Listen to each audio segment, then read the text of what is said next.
जय श्री कृष्ण दोस्तों महाभारत कथा से तो आप भली भांति परिचित होंगे ही। महाभारत युद्ध क्यों और कैसे और किन योद्धाओं में लड़ा गया था, यह तो आपको पता ही होगा, और भगवान श्री कृष्ण ने किसका साथ दिया था। लेकिन इसमें कई ऐसे योद्धाओं से जुड़े कई रोचक तथ्य और रहस्य भी हैं, जिन्हें आपको जानना चाहिए। ऐसे ही एक पौराणिक कथा अभिमन्यु से भी जुड़ी है। इस रोचक कथा के बारे में हम इस वीडियो में बताएंगे, तो आप वीडियो को अंत तक जरूर देखें। अर्जुन और सुभद्रा के पुत्र अभिमन्यु को तो आप लोग जानते ही होंगे कि महाभारत युद्ध में अभिमन्यु वीरगति को प्राप्त हो गए थे। लेकिन बहुत से लोगों के मन में यह प्रश्न अवश्य होता होगा कि आखिर सर्वशक्तिमान श्री कृष्ण ने अपनी ही बहन सुभद्रा के पुत्र अभिमन्यु को क्यों नहीं बचाया था, जबकि अर्जुन और पांचों पांडवों की युद्ध के अंत तक उनके रक्षा कवच बने रहे थे। तो अभिमन्यु को क्यों मर जाने दिया। अगर चाहते तो लीलाधारी भगवान श्री कृष्ण अपने सुदर्शन चक्र भेज अभिमन्यु को चक्रव्यूह से बाहर ले आते और अभिमन्यु का वध नहीं हो पाता, परंतु श्री कृष्ण ने ऐसा नहीं किया। कहा जाता है, जब भी धरती पर धर्म और सत्य की हानि होने लगे तो भगवान को नीति के अनुसार धरती से अधर्मियों और अत्याचारियों का नाश करना होता है, और इस उद्देश्य हेतु भगवान स्वयं धरती पर जन्म लेते हैं।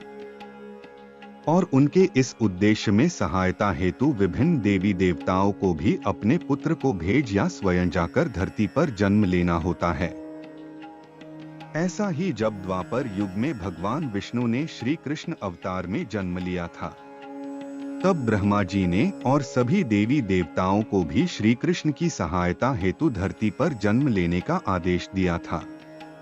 ब्रह्मा जी के इस आदेश का सभी देवी देवताओं ने स्वागत किया था, परंतु चंद्रमा ने इस आदेश का विरोध किया और अपने पुत्र वर्चा को पृथ्वी पर जन्म लेने से इनकार कर दिया। लेकिन जब सभी देवताओं ने मिलकर चंद्रमा को समझाया कि धर्म की रक्षा करना ही हम देवताओं का परम कर्तव्य और धर्म है, इसलिए हम सभी को ब्रह्मा जी का आदेश का पालन करना है। यह हमारा दायित्व और कर्तव्य भी है। सभी देवताओं के समझाने पर चंद्रमा मान तो गए, पर फिर भी उन्होंने एक शर्त भी रख दी कि यदि मेरा पुत्र धरती पर जन्म लेगा तो वह ज्यादा दिनों तक धरती पर नहीं रुकेगा, और महाभारत युद्ध में अपना कार्य समाप्त होते ही वह मेरे पास लौट आएगा।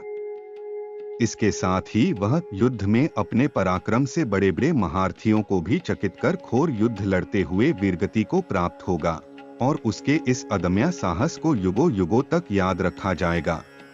दोस्तों, चंद्रमा पुत्र वर्चा ही अभिमन्यु थे, जिसने धरती पर ब्रह्मा के आदेश का पालन कर श्री कृष्ण की सहायता के लिए जन्म लिया था। चंद्रमा के शर्त अनुसार ही श्री कृष्ण ने अभिमन्यु की नीति में दखल नहीं दिया, और अभिमन्यु महाभारत युद्ध में वीरगति को प्राप्त हो अपने पिता चंद्रमा के पास चले गए।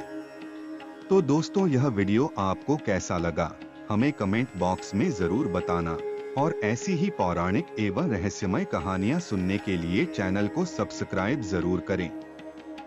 वीडियो देखने के लिए आप लोगों का बहुत बहुत धन्यवाद।